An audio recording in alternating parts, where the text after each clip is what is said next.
సంవత్సరాల క్రితం మన రక్షకుడైన యేసుక్రీస్తు ఈ లోకము ఎరుగని పరలోక రాజ్య రహస్యాలను ఈ లోకానికి తెలియచేయడం జరిగింది. ఈ ప్రపంచంలో క్రీస్తుకు పూర్వం సుమారు కొన్ని వందల సంవత్సరాల క్రితం దానియేలు ప్రవక్త ద్వారా దేవుడు తెలియజేసిన 400 నుంచి 500 సంవత్సరాల కాలంలో దానియేలు ప్రవక్త ద్వారా దేవుడు తెలియచేశాడు ఒక మాట. ఏంటో తెలుసా? చదువుదాం ఒక్కసారి ఆ మాట ఏంటో. 2వ అధ్యాయము 44వ వచనం. దానియేలు గ్రంథం 2వ అధ్యాయము 44వ వచనంలో ఓ గొప్ప మాట, క్రీస్తుకు పూర్వమే దేవుడు పలికించినటువంటి ఓ గొప్ప మాటను, ఆ రాజుల కాలములలో పరలోకమందున్న దేవుడు ఒక రాజ్యమును భూమి మీద స్థాపించును, దానికెన్నటికి నాశనము కలుగదు. ఆ రాజ్యము దాన్ని పొందిన వారికే తప్ప మరెవరికి అది చెందదు అని క్రీస్తుకు పూర్వమే 100 సంవత్సరాల క్రితమే తండ్రి అయిన దేవుడు ప్రవక్త అయిన దానియేలు ద్వారా ప్రపంచాన్ని పరిపాలించినటువంటి చక్రవర్తి నెబుకద్నెజర్, బబులోను అధినేత, ఆయన నోట ఆయనకు వచ్చిన కలభావాన్ని, ఆ కలలో ఒక ప్రతిమ కనబడింది ఆ రాజుకి. ఆ కలభావాన్ని వివరిస్తున్నాడు ప్రవక్త అయిన దానియేలు. ఆ రాజుల కాలములో పరలోకమందున్న దేవుడు రాజా ఒక రాజ్యాన్ని భూమి మీద స్థాపించబోతున్నాడు అన్న విషయాన్ని, భవిష్యత్తుని చెబుతున్నాడు. ఆ రాజ్యమట దేవుడు భూమి మీద స్థాపించబోయే రాజ్యమట, దాన్ని పొందిన వారికే కానీ మరొకరికి చెందదు.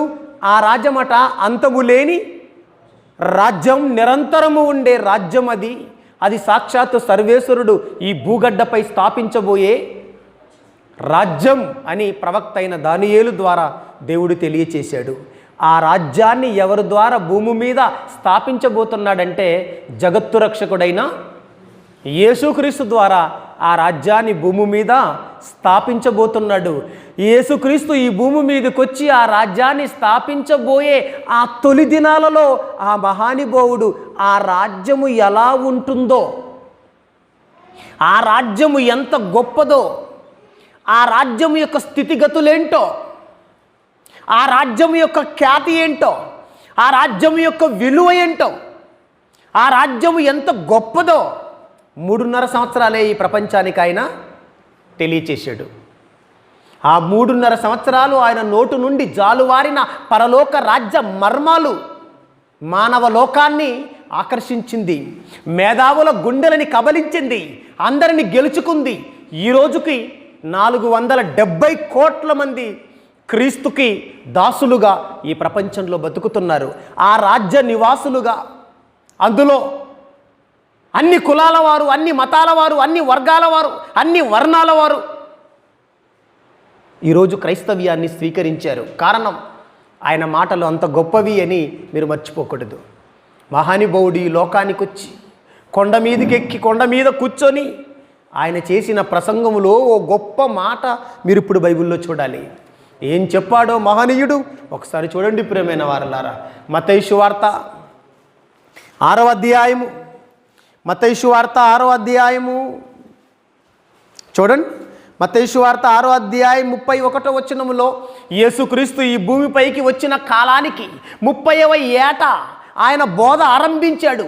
పరలోక రాజ్యం గురించి ప్రకటించటానికి 30వ ఏట యోర్దాను నదిలో ఉన్న బాప్తీసమిచ్చి యోహాను చేత బాప్తీస్మం తీసుకొని 40 దినములు 40 పగళ్ళు 40 రాత్రులు అనగా 40 దినములు అనగా 40 పగళ్ళు 40 రాత్రులు అరణ్యములో ఉపవాసం ఉండి శోధన కాలాన్ని ముగించుకొని యోహాను చెరపట్టబడిన తరువాత ఆయన సువార్తలోనికి వచ్చాడు.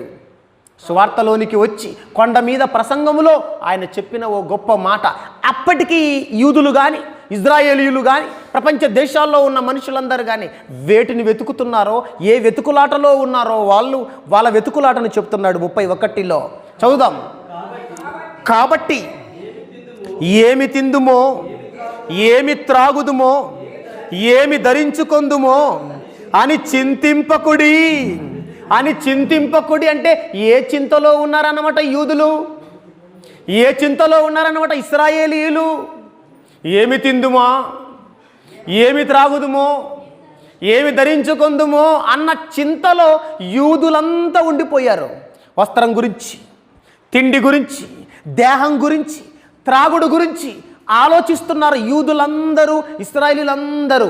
అప్పుడు మాట్లాడుతున్నాడు ప్రభు, ఏంటిరా యూదులారా, ఇశ్రాయేలీలారా, మీరు సాక్షాత్తు సర్వేశ్వరుని జనాంగం, మీకో నిరీక్షణ ఉంది, మీకో గొప్ప విశ్వాసం ఉంది.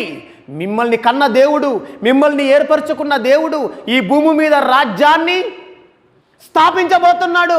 ఆ రాజ్యం గురించి మీరు వెతుకులాట ఉండక, ఆ రాజ్యం గురించిన చింతన మీకు లేకుండా, దైవ చింతన మీకు లేకుండా, ఏంట్రా 3 రోజులుండి మట్టిలో కలిసిపోయే ఈ మట్టి దేహం గురించి ఆలోచిస్తున్నారు, 3 రోజులు ధరించుకునే ఈ వస్త్రం గురించి ఆలోచిస్తున్నారు, తాగుడు గురించి ఆలోచిస్తున్నారు అని మహానుభావుడు యేసుప్రభు చెబుతున్న మాట.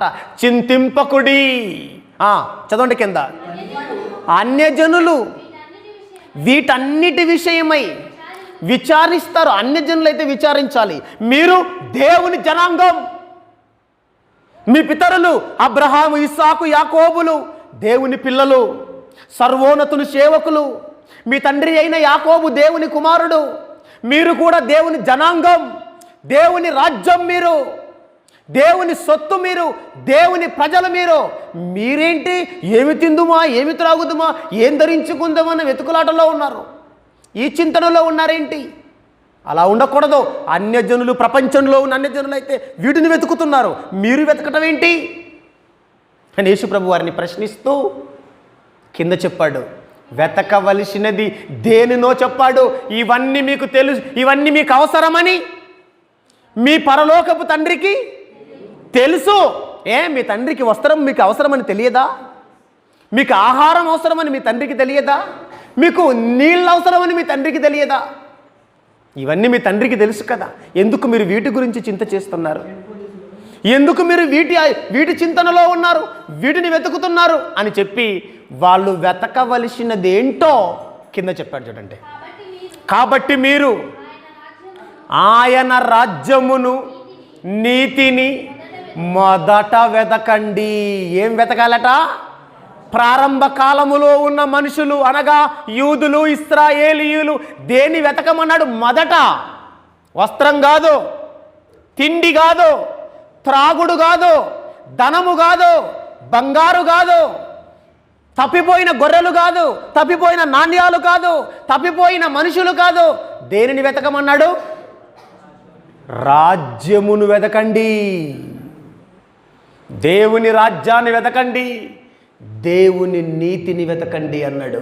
అంటే మొట్టమొదటిగా యేసు ప్రభు ఈ లోకానికి వచ్చి ఈ మానవ జాతికి ఏం వెతకమన్నాడు చెప్పండి? దేని వెతకమన్నాడు? మొదట రాజ్యమును, నీతిని, దేవుని రాజ్యాన్ని, దేవుని నీతిని వెతకమన్నాడు యేసు ప్రభు. ఎందుకు? ఆ రాజ్యం ఎంత గొప్పదో యేసుప్రభుల వారు చెప్పారండి. ఒకసారి వెళదాం. ఆ రాజ్యం యొక్క వాల్యూ చెప్తున్నాడు, ఆ రాజ్యం యొక్క గొప్పతనం. దేవుని రాజ్యం ఈ భూమి మీద ఉందట, ఆ రాజ్యాన్ని వెతకాలట. భూమి మీద మనుషుల రాజ్యాలు కూడా ఉన్నాయి.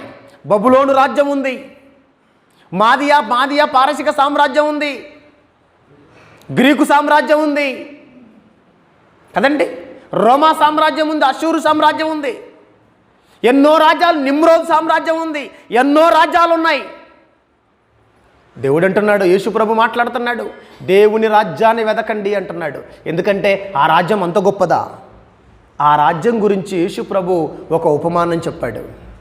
ఆ ఉపమానంలోని భావాన్ని ఈరోజు మనం ఆలోచిద్దాం. మత్తయి సువార్త 13వ అధ్యాయము, మత్తయి సువార్త 13వ అధ్యాయము 44వ వచనం చదువుదాం. మత్తయి సువార్త 13వ అధ్యాయము 44వ వచనము. పరలోక రాజ్యము ఎలా ఉంటుందో యేసు ప్రభు ఉపమానాల రూపంలో చెప్పాడు. ఆ రాజ్యం, పరలోక రాజ్యం, భూమి మీద దేవుడు స్థాపించబోయే ఆ రాజ్యం ఎంత ఉన్నతంగా ఉందో, ఆ రాజ్యం ఎంత గొప్పదో దాన్ని తేటపరచటానికి, దాన్ని తేట తెల్లం చేయటానికి యేసు ప్రభు ఎన్నో ఉపమానాలు తీసుకున్నాడు. అందులో ఒక ఉపమానమే ఈరోజు మనం ఆలోచిస్తున్నాం. చదువుదామండి. మత్తయి సువార్త 13వ అధ్యాయం 44వ వచనం. పరలోక రాజ్యము పొలములో దాచబడిన ధనమును పోలి ఉన్నది. ఒక మనుషుడు దానిని కనుగొని దాచిపెట్టి అది దొరికిన సంతోషముతో వెళ్ళి తనకు కలిగినదంతయు అమ్మి ఆ పొలమును కొనెను. ఇది ఉపమానం. ఏంటిది? ఉపమానం. ఇక్కడ ఏమన్నాడు? ఒక మనుషుడు అన్నాడు, పొలము అన్నాడు, దాచబడిన ధనము అన్నాడు. ఆ మనుషుడట దాన్ని కనుగొన్నాడట. పొలం అంటే ఏంటి? ధనం అంటే ఏంటి? మనుషుడంటే ఎవరు? కనుగొనడం అంటే ఏంటి? కనుగొని తనకున్నదంతా ఇంటికి వెళ్ళి ఏం చేసిండట? తనకున్నదంతా అమ్ముకొని వచ్చి దేని కొన్నాడు?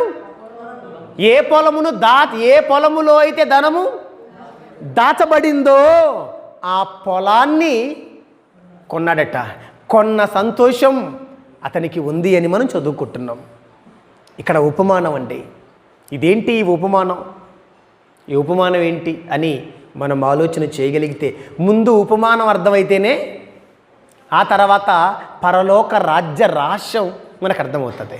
ముందు ఉపమానం అర్థమైతేనే దాంట్లో ఉన్న భావం మనకు అర్థమవుతుంది. పొలం అన్నాడు, ధనం అన్నాడు. మరొకసారి చెప్తున్నాను. పొలం అన్నాడు, ధనం అన్నాడు, మనిషి అన్నాడు, కొన్నాడు అన్నాడు, తనకున్నదంతా అమ్మి కొనేశాడు అన్నాడు. ఇంతకేంటి ఈ మనుషుడెవరు? ఈ పొలం ఏంటి? ఈ ధనం ఏంటి? ఏదమ్మాడు? దేని కొన్నాడు అన్న వివరణలోనికి ఇప్పుడు మనం వెళదామండి. ముందుగా మనం ఆలోచిద్దాం. చదువుదాం మరొక్కసారి. పరలోక రాజ్యం 44వ వచనం. పరలోక రాజ్యము పొలములో దాచబడిన ధనమును పోలి ఉంది అన్నాడు. ధనము అంటే ఏదన్నమాట? ఇప్పుడు లేదు. ధనము అంటే ఏంటి? మరొకసారి చదవండి, అక్కడ మీకు అర్థమవుతుంది. పరలోక రాజ్యము ఏది? పరలోక రాజ్యము ఎక్కడ దాచబడిన ధనమును పోలి ఉంది? ఏది పోలి ఉంది? అది పాయింట్. పరలోక రాజ్యము పొలములో దాచబడిన ధనమును పోలి ఉంది. పొలము కాదు పరలోక రాజ్యం అంటే. ఇది అర్థం కావాలి మళ్ళీ మీకు. పరలోక రాజ్యం అంటే పొలము కాదు. పరలోక రాజ్యం అంటే ఏంటది? పొలములో దాచబడిన ధనమును పోలి ఉంది. పరలోక రాజ్యం అంటే ఏందన్నమాట? ఇప్పుడు చెప్పండి. ధనం. ఏంటది? పరలోక రాజ్యం అంటే ఏంటి? ధనం. ఆ ధనాన్ని ఒక మనుషుడు ఏం చేసిండట? కనుగొన్నాడట. ఇప్పుడు ఈ మనుషుడెవరు? ఈ ధనాన్ని కనుగొన్న, ధనమున్న పొలాన్ని కనుగొన్న ఈ మనుషుడెవరండి? ఈ మనుషుడు ఎవరండి? చెప్పండి. ఎవరైనా చెప్తారా? ఈ మనుషుడు ఎవరు చెప్పండి? కాదు నాన్న. యేసుక్రీస్తు ఎందుకు అవుతాడు? యేసుక్రీస్తు ఎందుకు అవుతాడండి? రాజ్యము తీసుకొచ్చింది ఆయన. మరి ఆయన వెతికి కనుగొనడం ఏంటి? రాజ్యాలే తెచ్చేది ఆయన. Yes or no? ఈ భూమి మీద రాజ్యం అనే ధనాన్ని భూమిలో దాచిపెట్టేది ఆయన, పొలములో దాచిపెట్టేది ఆయనే. ఆయన దాచిపెట్టేటోడు ఆయన వెతకడం ఏంటి? వెతికేవాడు మరొక మనుషుడు అన్నమాట. దాచిపెట్టినవాడు యేసుక్రీస్తు అయితే, దాచిపెట్టినవాడు యేసుప్రభు అయితే, వెతికే మనిషి ఎవరు? అర్థం కాలేదా? మెదడుకి పదును పెట్టాలయ్యా. ఏదో పేపర్ చదివినట్టు చదివితే బైబిల్ అర్థం కాదు మనకి. అందులోని భావం ఏంటో మెదడుకి పదును పెట్టి మనం ఆలోచించాలి. ఇంతవరకు మనకేమర్థమైంది? దేని గురించి చెప్తున్నాడు యేసు ప్రభు? పరలోక రాజ్యం గురించి చెబుతున్నాడు. ఆయన స్థాపించబోయే రాజ్యం ఎంత గొప్పదో దాన్ని తెలియపరుస్తున్నాడు. దాన్ని తెలియపరుస్తూ దాని యొక్క వాల్యూ చెప్తున్నాడు. పరలోక రాజ్యం పొలములో దాచబడిన ధనమును పోలింది. ఒక మనుషుడు దాన్ని కనుగొన్నాడట. కనుగొని ఏం చేసిండు? ఆ మనుషుడు దాన్ని దాచిపెట్టి అది దొరికిన సంతోషంతో ఇంటికి వెళ్ళి తనకున్నదంతా, తనకు కలిగినదంతా అమ్మివేసి ఆ పొలమును కొన్నాడు. ఇక్కడ మిమ్మల్ని అందరూ ప్రశ్న అడుగుతాను. ఈ మనుషుడు ఆ పొలమును కొన్నది ధనము కోసమా, పొలము కోసమా? గట్టిగా చెప్పాలి నాకు, గట్టిగా చెప్పాలి నాకు. ఈ మనుషుడు ఆ పొలమును కొన్నది ఆ పొలము కోసమా, ధనము కోసమా? ధనము కోసం. అంటే పొలం అంటే ఏంటి, ధనం అంటే ఏంటి, అది అర్థం కావాలి మనకి. ఇక్కడ ధనం ఒక్కటే మేజర్ మనకు అర్థం కావాల్సింది. ధనము అంటే పరలోక రాజ్యం. ఈ ధనాన్ని ఒక మనుష్యుడు సొంతము చేసుకోవటానికి అని దీని అర్థం. ఒక మనుషుడు ఈ పొలములో దాచబడిన ధనాన్ని తన సొంతం చేసుకోవటానికి, తన వశము చేసుకోవటానికి దేన్ని కొన్నాడు చెప్పండి? పొలాన్ని కొన్నాడు. దేన్ని అమ్మాడు? తనకున్నదంతా అమ్మాడు. దేన్ని కొనటానికి? ధనాన్ని కొనటానికి. పొలం కోసం కాదు, వింటున్నారా? పొలం కోసం కాదు కొన్నది. దేనికోసం? ధనం కోసం. ఇక్కడ మనకు అర్థం కావలసిన విషయం ఏంటంటే, పొలముని మనది ఏంటో తీసుకోవలసిన అవసరత ఇక్కడ లేదు. వింటున్నారా? తనకు కలిగినదేంటి అది తీసుకోవలసిన అవసరత లేదు. ఏది అమ్మాడు అది తీసుకోవలసిన అవసరత లేదు. ఆ మనుషుడు ఎవరు? ఆ మనుషుడి పేరు తెలుసుకోవలసిన అవసరత మనకి లేదు. ఎందుకో తెలుసా? దీంట్లో మేజర్ పాయింట్ ఒకటే. ఏంటి? పరలోక రాజ్యము పొలములో దాచబడిన ధనాన్ని పోలి ఉంది అన్నాడు. ఆ ధనం సొంతం చేసుకోవటానికి ఆ మనుషుడు తనకున్నదంతా అమ్మి కొన్నాడు అన్నాడు. ఆ మనుషుడు, ఆ పొలము, అతనికి ఉన్నదంతా ఏంటి అని వాటి గురించిన వివరణ, వాటికి అర్థాలు బైబిల్లో లేవు. అవి తీసుకోవాల్సిన అవసరత మనకి లేదు. ఇక్కడ మనం ఏం తీసుకోవాలో తెలుసా? ధనము యొక్క వాల్యూవి చెప్తున్నాడు అన్నమాట. అనగా పరలోక రాజ్యము యొక్క వాల్యూవి చెప్తున్నాడు యేసు ప్రభు. ఏంటది అంటే, ఒక పొలం ఉందనుకోని, ఇది ఎగ్జాంపుల్ అనమాట. దీన్ని ఉపమానము అని అంటారు. ఒక పొలములో ధనము దాచబడింది అనుకోండి. ఏంటయ్యా? యోసేపు అన్న పొలము రోడ్డు పక్కన ఉంది. ఆ పొలములో ధనము దాచబడింది అనుకోండి. ఆ దాచబడిన ధనము నాగలి దున్నటానికి వెళ్ళినటువంటి లాజర్కి ఆ ధనము కనబడింది అనుకోండి. అప్పుడు ఆ లాజర్ ఏం చేస్తాడు? అయ్యో, యోసేపు గారి పొలములో ధనము దాచబడింది కదా అని, ధనముంది కదా అని దాన్ని కనుగొని ఏం చేస్తాడు? దాన్ని మరలా తనకు ఎవరికి తెలియకుండా రహస్యంగా ఓ ప్లేస్లో, ఆ పొలముని కూడా తెలియకుండా ఆ రహస్యంగా ఓ ప్లేస్లో దాచిపెట్టి ఏం చేస్తాడు? ఇంటికి వెళ్ళిపోతాడు. ఇంటికి వెళ్ళిన తర్వాత ఏం చేస్తాడు? తనకు ఇంట్లో అతనికి ఒక ఏంటది, ఏది ఉందన్నా నీకు వాహనం పేరు ఏదది? ఏది? ఒక ఆటో ఉందండి లాజర్ గారికి. ఆ ఆటో అమ్మేస్తాడు. 5 ఎకరాల భూమి. యోసేపు అన్న గారి భూమి రావాలంటే 30 లక్షలు 50 లక్షలు ఒక ఎకరా. ఆయనకున్నది 3 ఎకరాలు 2.5 ఎకరాలు ఉంది అక్కడ. అంత రావాలంటే సుమారు ఒక 2 కోట్లు కావాలి. ఇప్పుడు తన ఇల్లు అమ్ముతాడు లాజర్ గారు, తనకున్న ఆస్తిని అమ్ముతాడు, తన ఆటోను అమ్ముతాడు, అన్నీ అమ్మేసి 2 కోట్లు తీసుకొని వస్తాడు. దేన్ని కొనాలని? 2 కోట్లు పెట్టి యోసేపు అన్న గారి భూమిని ఎందుకు కొంటున్నాడు చెప్పండి? 2 కోట్లు విలువ చేసేది భూమి అనా కొనేది, లేకపోతే ఆ భూమి అవసరమనా, ఆ ధనం అవసరమనా?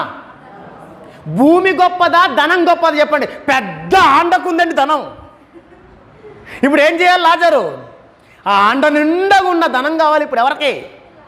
లాజర్ గారికి. పొలం కాదు ఇప్పుడు ఆయనకు కావాల్సింది. ఏంటది? ధనం కావాలి. అంటే ఒక మనుషుడు ఒక నాగలి దున్నటానికి పొలానికి వెళ్ళిన ఒక మనుషుడు ఆ పొలములో ధనముందని చూసి దాన్ని కనుగొని దాన్ని దాచిపెట్టి ఒక మనుషుడు ఆ ధనము తన సొంతం చేసుకోవటానికి ఇంటికి వెళ్ళి తనకున్నదంతా అమ్మి ఆ పొలాన్ని కొని ఆ ధనాన్ని సంపాదించుకుంటాడో అలాగే పరలోక రాజ్యము కూడా పొలములో దాచబడిన ఒక ధనము లాంటిదిరా. ఆ మనుషుడు ఎలా కనుగొని ఆ మనుషుడు ఎలా దాన్ని దాచిపెట్టి ఆ మనుషుడు దాన్ని ఎలా కొన్నాడో అలాగే మీకున్నదంతా అవసరమైతే అమ్మైనా దేన్ని సొంతం చేసుకోవాలా? దేన్ని కొనాలనైనా? పరలోక, చెప్పండి, పరలోక రాజ్యం కొనాలి, పరలోక రాజ్యమును కనుగొనాలి. వెతికాడు ఒక మనుషుడు, వెతకమన్నాడు యేసు ప్రభు, వెతికాడు, దొరికింది. అంటే పరలోక రాజ్యాన్ని దేనికి పోల్చాడనమాట? పొలములో దాచబడిన ధనానికి పోల్చాడు. ఇప్పుడు ఆ మనుషుడు ఎవరయ్యా అంటే ఒకరని చెప్పడానికి వీలు లేదు. ఆ మనుషుడు పేతురు, ఆ మనుషుడు యోహాను, ఆ మనుషుడు చెప్పండి యాకోబు. ఆ మనుషులు ఆ పరలోక రాజ్యాన్ని వెతికారు కదండి. వాళ్ళు సమస్తమును విడిచిపెట్టి చెప్పండి ఎవరిని వెంబడించారు? యేసు ప్రభుని వెంబడించారు. అంటే యేసు ప్రభు దగ్గరనే ఉంది పరలోక రాజ్యం. దాన్ని వెతకాలని, దాన్ని సొంతం చేసుకోవాలని అపోస్తులుడు సమస్తం విడిచిపెట్టి యేసు ప్రభు దగ్గరికి వచ్చారు, యేసు ప్రభుని వెంబడించారు. వాళ్ళకున్నదంతా అవసరమైతే విడిచిపెట్టి అమ్మివేసి, బర్నబా మీకు తెలుసు తనకున్న ఆస్తినంతా అమ్మి దేవుని రాజ్యాన్ని సొంతం చేసుకున్నాడు. నిజమా కాదా? ఆలోచించండి. ఆ ప్రారంభ కాలములో మొదటి కాలంలో ఉన్నటువంటి క్రైస్తవులందరూ కూడా ఏం చేశారు? వాళ్ళకున్న ఆస్తులు, ఇండ్లు అన్నీ అమ్మేసి దేని సొంతం చేసుకున్నారు? పరలోక రాజ్యం అనే ధనాన్ని సొంతం చేసుకున్నారు. ఆ ధనము అంటే ప్రియులారా రాజ్యము అని అర్థం. చాలామందికి అర్థం కాలేదు. ధనం అంటే వాక్యం బాబు అని చెప్పారు. సందర్భాన్ని కరెక్ట్గా అర్థం చేసుకోవాలి, కరెక్ట్గా విడగొట్టుకోవాలి. ఒక సందర్భములో ధనము అంటే వాక్యం కూడా ఉంది, అదొక సందర్భం. అది సందర్భోచితంగా అక్కడ రైటరు లేకుంటే అక్కడ మాట్లాడుతున్నటువంటి ఆయన దేని గురించి మాట్లాడుతున్నాడో, దేనికి పోలుస్తున్నాడో కరెక్ట్గా సరిచూడాలి. కరెక్ట్ చూసి సమాధానం మనం తీసుకోవాలి. ఓకే, చాలామంది వక్రీకరించి బోధించారు. పరలోక రాజ్యము పొలములో దాచబడిన ధనమును పోలి ఉందని యేసుప్రభు చెప్తే ఆ ధనము వాక్యము అన్నారు. కాదు, వాక్యం కాదు, అక్కడ పరలోక రాజ్యము అని చెప్తున్నాడు ఆయన. అంతేనా? ఇప్పుడు చెప్పండి, పరలోక రాజ్యం అంటే ఏది? పొలములో దాచబడిన ధనం. మొదటప్పుడు మనం దేన్ని వెతకాలి? గట్టి చెప్పండి, దేన్ని వెతకాలి? పరలోక రాజ్యమును వెతకాలి. వాళ్ళని వెతకమన్నాడు, మరి ఈరోజు మండలిని కూడా వెతకమన్నాడా? చెప్పండి. వారిని వెతకమన్నాడు, మండలిని వెతకమన్నాడా? పరలోక రాజ్యము ఎక్కడుందో మనకి తెలుసా? చెప్పండి. మనకు ఆల్రెడీ పరలోక రాజ్యం ఎక్కడుందో మనకి తెలుసు. దేవుని రాజ్యం ఎక్కడుందో మనకి తెలుసు. ఆ దేవుని రాజ్యము ఎవరో కాదు, క్రీస్తు సంఘమే దేవుని రాజ్యం. అంతేనా? క్రీస్తు సంఘమే దేవుని సంఘమే పరలోక రాజ్యం. ఒక ఆయన వచ్చాడు, అర్ధరాత్రి వచ్చాడు. ఎవరి దగ్గరికి? యేసుప్రభు దగ్గరికి. ప్రభువా, నేను పరలోక రాజ్యములోనికి ప్రవేశించాలంటే ఏం చెయ్యాలి? ఇంకోడు వచ్చాడు, నేను నిత్య జీవానికి వారసున్న వాళ్ళంటే నేనేం చెయ్యాలని ఒకడొచ్చాడు. వింటున్నారా? అర్ధరాత్రి పూట వచ్చి ఏమడుగుతున్నాడు మన ప్రభువుని? ఒకసారి చదవండి, యోహాను సువార్త 3వ అధ్యాయం. ఆయన పేరు చెప్పండి. ఎవరండి ఆయన? నికోదేము 3వ అధ్యాయము. నికోదేము 3వ అధ్యాయము మొదటి వచనము. యూదుల అధికారి అయిన నికోదేమను పరిసయ్యుడు ఒకడుండెను. అతడు రాత్రి ఎందు, ఏ టైంలో వచ్చాడట? రాత్రి ఏ రాత్రో మరి, అర్ధరాత్రో మరి, ఏ రాత్రో, మొత్తానికి రాత్రి వచ్చాడు. నాకు తెలిసి రహస్యంగా వచ్చాడు అందరూ పడుకున్న తర్వాత. ఎందుకంటే యూదుల అధికారి కదా, పరిసయ్యుడు, ఇశ్రాయేలీయులకు బోధకుడు అనమాట. యేసు ప్రభువుని పరిసయ్యులు నమ్మరండి. అర్థమైందా? పరిసయ్యులు యేసు ప్రభు బోధన నమ్మరు, యేసు ప్రభుని వెంబడించరు. యేసు ప్రభుని నమ్మే వారిని ఆటంకపరిచే వారిలో ఒకడే ఈ నికోదేము. ఇది మీరు మనసులో పెట్టుకోవాలి. ఈ నికోదేము రహస్యంగా యేసుప్రభు దగ్గర సమాచారం తీసుకుందామని రహస్యంగా రాత్రిపూట వచ్చాడు. ఎవరి దగ్గరికి? యేసుప్రభు దగ్గరికి వచ్చి ఏం అడుగుతున్నాడు? చదువునన్నా.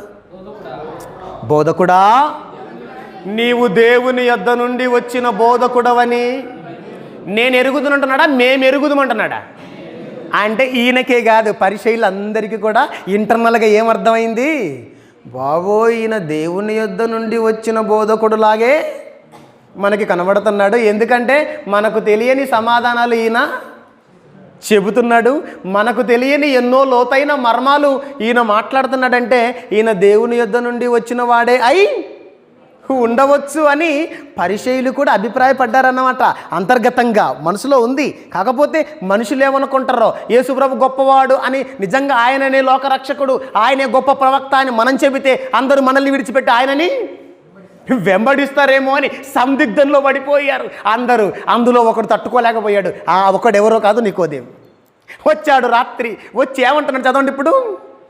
మోమాటము లేని బోధకుడవని మేము ఎరుగుదుము, దేవుడు అతనికి తోడై ఉంటేనే గాని నీవు చేయుచున్న సూచక క్రియలను ఎవ్వడు చెయ్యలేడని ఆయనతో చెప్పాను. ఇంకా నోటి నుంచి రాలేదండి బాబు, నికోదేము నోటి నుండి, ప్రభువా పరలోక రాజ్యానికి వెళ్ళాలంటే నేనేం చెయ్యాలో నాకు చెప్పు అని నికోదేము ఇంకా చెప్పండి అడగలేదు.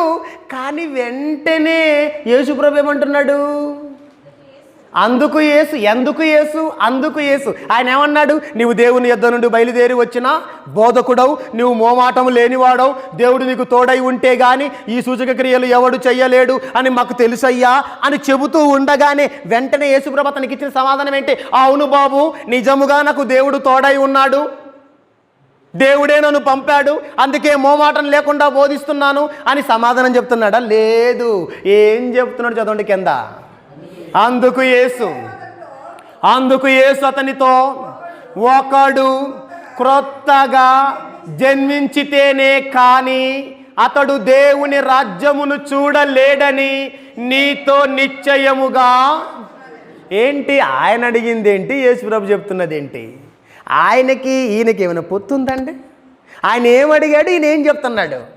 అడిగాడా? నేను పరలోక రాజ్యములో ప్రవేశించాలంటే ఏమి చెయ్యాలి ప్రభు అని అడిగాడా? అడగకుండానే ఎందుకు ఇది లేవనెత్తాడు యేసు ప్రభు? అంటే నికోదేము మనసులో ఉన్నదేంటన్నమాట.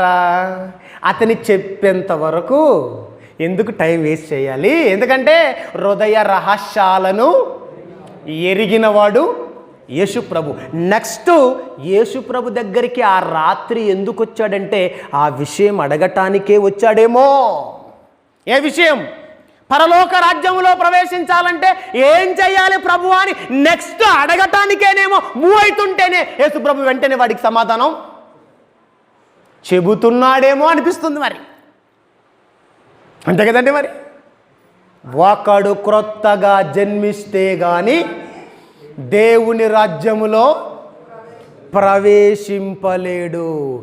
తండ్రి నా ద్వారా స్థాపించబోయే భూమి మీద పరలోక రాజ్యము నిరంతరం ఉండే రాజ్యం, ఈ లోక రాజ్యాలకు అధిగమించిన అత్యున్నతమైన రాజ్యం, నా చేత ఆత్మ సంబంధమైన రాజ్యం, పరలోక రాజ్యం స్థాపించబోతున్నాడే.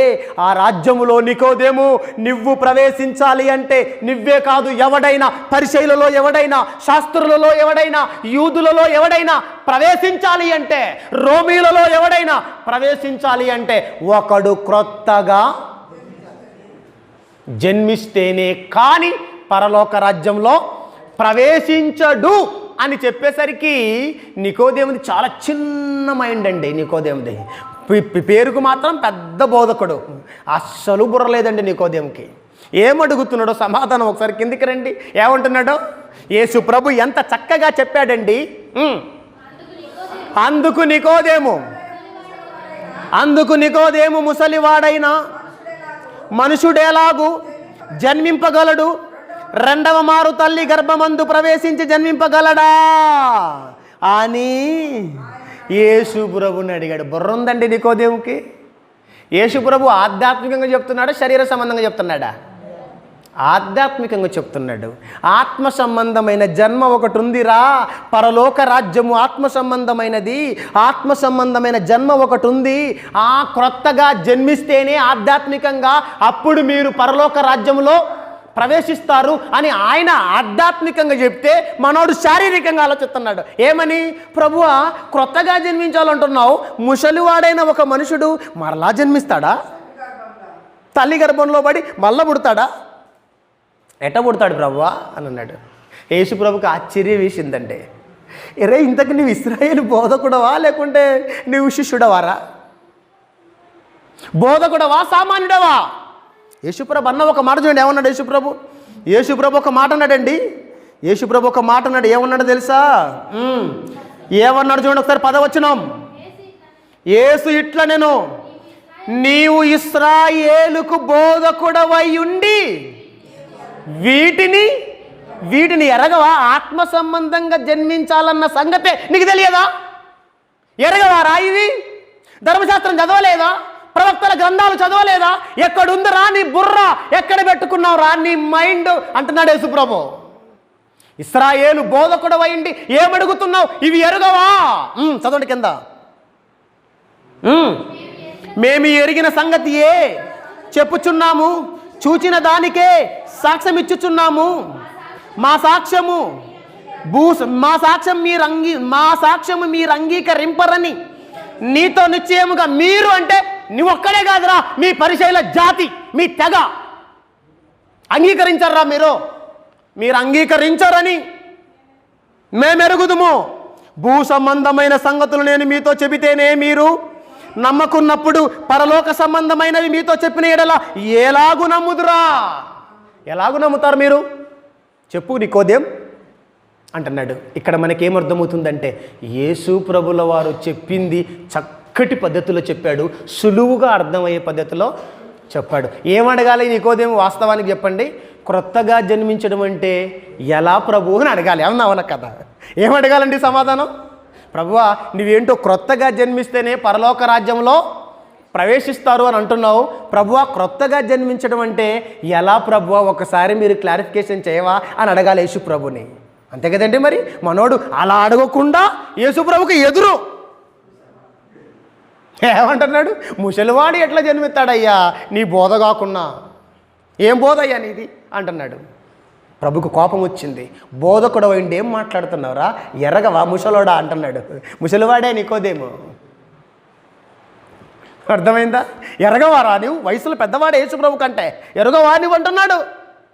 దేవుని పిల్లలారా, యేసు ప్రభు వాడికి సమాధానం చెప్పాడు ఖచ్చితంగా. చదవండి ఒకసారి ఏం సమాధానం చెప్పాడో. పరలోక రాజ్యములో ఎవడైనా ప్రవేశించాలంటే, ఆ ధనాన్ని ఎవడైనా సొంతం చేసుకోవాలంటే, పొలములో దాచబడిన ధనం ఒక మనుషుడు ఎలా కనుగొన్నాడో అలా నువ్వు కనుగొనాలి అంటే, నువ్వు సొంతం చేసుకోవాలంటే ఏం చేయాలో చెప్తున్నాడు. చదువుదాం ఒకసారి 5వ వచనం.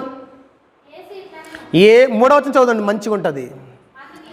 3వ వచనం. అందుకు యేసు, అతనితో ఒకడు క్రొత్తగా జన్మించితేనే గాని అతడు దేవుని రాజ్యమును చూడలేడని నీతో నిశ్చయంగా చెప్పుచున్నాను అని చెప్పి 5వ వచనంలో ఏమంటున్నాడు? యేసు ఇట్లా, నేను ఒకడు నీటి మూలముగాను ఆత్మ మూలముగాను జన్మించితేనే గాని దేవుని రాజ్యములో ప్రవేశింపలేడని నీతో నిశ్చయముగా. ఇప్పుడు చెప్పండి, ఎలా జన్మించాలట? ఎలా జన్మించాలట? తల్లి గర్భములో ముసలివాడు మళ్ళీ శిష్యుడై జన్మించాడు రా బాబు. ఎలా జన్మించాలంటే, క్రొత్త జన్మ అంటే నీటి మూలంగా ఆత్మ మూలంగా జన్మించాలి. దాన్నే బాప్తిస్మం అని అంటారు. పునర్జన్మ సంబంధమైన స్నానం చేయాలి. తీతుపత్రిక ఒకసారి చదవండి. తీతుపత్రిక పౌలు గారు మాట్లాడుతున్నారు. తీతుపత్రిక క్రొత్తగా జన్మించడం అంటే ఏంటో పౌలు గారు మాట్లాడుతున్నారు. పునర్జన్మ అంటారు దానినే. తీతుపత్రిక చూడండి ఒకసారి ఎంత గొప్ప మాట రాయబడిందో. 3వ అధ్యాయము తీతు పత్రిక 3వ అధ్యాయం 5వ వచనం, మనము నీతిని అనుసరించి చేసిన క్రియల మూలముగా కాక తన కనికరము చొప్పుననే పునర్జన్మ సంబంధమైన స్నానం. ఏ స్నానం? పునర్జన్మ సంబంధమైన స్నానము ద్వారాను పరిశుద్ధాత్మ మనకు నూతన స్వభావము కలుగజేయుట ద్వారాను మనలను రక్షించనంటే మనం పరలోక రాజ్యంలో ప్రవేశిస్తామని పౌలు చెప్తున్నాడు. దాని అర్థం అది. పునర్జన్మ సంబంధమైన స్నానం, అదే క్రొత్తగా జన్మించటం, నీటి మూలంగా ఆత్మ మూలంగా జన్మించటం. దాన్నే అంటాడు గలతీ పత్రికలో పౌలు గారు. ఏంటో తెలుసా? శరీర మాలిన్యం తీసివేయుట కాదు కానీ మనసుకు అంటిన కల్మషాన్ని కడుగుట బాప్తిసం అంటే. బాప్తిసం అంటే శరీరానికి ఉన్న కల్మషాన్ని కడగటం కాదు, లోపల హృదయం, మనసు, ఆత్మకి అంటిన కల్మషాన్ని కడగటం. దాన్ని క్రొత్త జన్మ అని అంటారు. పునర్జన్మ సంబంధమైన స్నానం, దాన్నే మొదటి పునరుత్థానం. అంతేనా? దాన్ని ఏమంటారు? మొదటి పునరుత్థానం. రెండవ పునరుత్థానం ఉంది. అది మట్టి దేహం మహిమగల దేహంగా మార్చుకొని పరలోకం మనం వెళ్ళిపోతాం. ఆ రోజు నెక్స్ట్ ఉంది మొదటి పునరుత్థానం.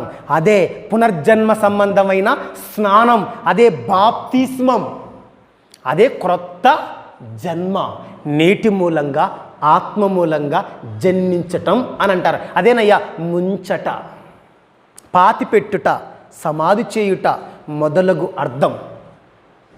బ్యాప్టిజో, బ్యాప్టిజం, బాప్తిస్మం అని భాషల్లో తర్జుమా చేయబడింది కదండి. బాగా వినండి. ఇప్పుడు బాప్తిస్మం తీసుకున్న వారి చేతులు లేపండి. బాప్తిస్మం తీసుకున్న వారి చేతులు లేపండి. Very very. బాప్తిస్మం తీసుకున్న వాళ్ళందరి చేతులు లేపండి. బాప్తిస్మం తీసుకున్న వాళ్ళందరి చేతులు లేపండి. Very good. ఇప్పుడు మీరందరూ ఆల్రెడీ ఆ పొలములో దాచబడిన ధనాన్ని చెప్పండి కనుగొన్నారు, కొన్నారు, సొంతం చేసుకున్నారు. ఆ మనుషులం మనమే. నేను కొన్నాను, నేను కనుగొన్నాను. ఆ రాజ్యం ఖ్యాతి పల్లెలు పల్లెలు తిరిగి చెప్తున్నాను. ఆ రాజ్య వ్యాప్తి కోసమే పాటు పడుతున్నాను. ఆ రాజ్యం కోసమే ఇక్కడ వేదిక మీద కూర్చున్న డేవిడ్ గారు, ఆ రాజ్యం కోసమే వేదిక మీద కూర్చున్న లక్ష్మణ గారు, ఆ రాజ్యం కోసం ఇక్కడ వచ్చిన మనమంతా ఎవరని తెలుసా? ఆ ధనమే. ఆ ధనం ఎవరు? మీరే. రాజ్యమే పొలములో దాచబడిన ధనం. ఆ ధనాన్ని మనం కొన్నాం. మొదటి శతాబ్దములో ఉంది ఆ ధనం. ఆ ధనములోనికి మనం ఆ ధనం సొంతం చేసుకున్నాం. ధనం అంటే ధనంగా తీసుకోకూడదు సుమా, అర్థం కావటానికి ఎగ్జాంపుల్ ఉపయోగించాడు. ధనము ఎంత గొప్పది, పరలోక రాజ్యం అంటే అని యేసుప్రభు చెప్పడం జరిగింది. ఇప్పుడు మీకు బాగా అర్థమైంది. ఇక్కడ కూర్చున్న ప్రియమైన దేవుని పిల్లలారా, ఇప్పుడు ఆ మనుషుడు ఎవరో చెప్పండి. ఇప్పుడు ఆ మనుషులం మనమే. ఆ ధనం ఎవరు? పరలోక రాజ్యం. ఇప్పుడు మనమే అందులో ఇంక్లూడ్. మనం అది మీరు గమనించాలి. ఎందుకంటే సువిశాలమైన అర్థం అందులో దాగి ఉంది. మీకు ఇప్పుడు తేటగా అర్థమైంది. చివరిగా ఓ విషయం చెప్తాను. ఇప్పుడు ఈ రాజ్యములో మీరున్నారు కదా, పరలోకానికి మనము వెళ్ళాలి అంటే మనం ఈ రాజ్యములో ఎలా ఉండాలి? నీతిని వెతకమన్నాడు. ఏమన్నాడు? మొదట రాజ్యమును, నా నీతిని, నా రాజ్యమును మొదట వెతకమన్నాడు కదా. నీతిని వాళ్ళని వెతకమన్నాడు. ఇప్పుడు నీతిని ఎవరిని? మనల్ని వెతకమన్నాడా? నీతి ఉందా? ఆల్రెడీ ఉంది, కనుగొనాలంతే. ఓకే, మంచి మాట. ముగించుకుందాం. మత్తయి సువార్త చూడండి ఒకసారి. యేసుప్రభుల వారు ఏం చెప్తున్నారు? మత్తయి సువార్త 5వ అధ్యాయం, మత్తయి సువార్త 5వ అధ్యాయము 20వ వచనం. మత్తయి సువార్త 5వ అధ్యాయం 20వ వచనంలో ఒక గొప్ప మాట యేసుప్రభు నోట వచ్చింది. వినండి జాగ్రత్తగా. శాస్త్రుల నీతి కంటేను పరిసయ్యుల నీతి కంటేను. పరిసయ్యులు అంటే ఎవరు? నికోదేమో. మీకు అర్థం కావాలి. పరిసయ్యుడు అంటే ఎవరు? నికోదేము. శాస్త్రులు పరిసయ్యులు వాళ్ళేనయ్యా. పరిసయ్యుల నీతి కంటేను, శాస్త్రుల నీతి కంటేను మీ నీతి అధికము కాని ఎడల మీరు పరలోకములో లేదా పరలోక రాజ్యములో ప్రవేశింప నేరరు. మనం పరలోకం ప్రవేశించాలంటే రాజ్యములో ప్రవేశించినాం. రాజ్యములో ప్రవేశించిన మనలో నీతి ఎవరంటి నీతి ఉండాలి? ఎవరెంతటి నీతి ఉండాలి? శాస్త్రుల నీతి పరిసయ్యుల నీతి ఈక్వల్ మన నీతి ఉందనుకో, మనం పరలోక రాజ్యంలో ప్రవేశించాం.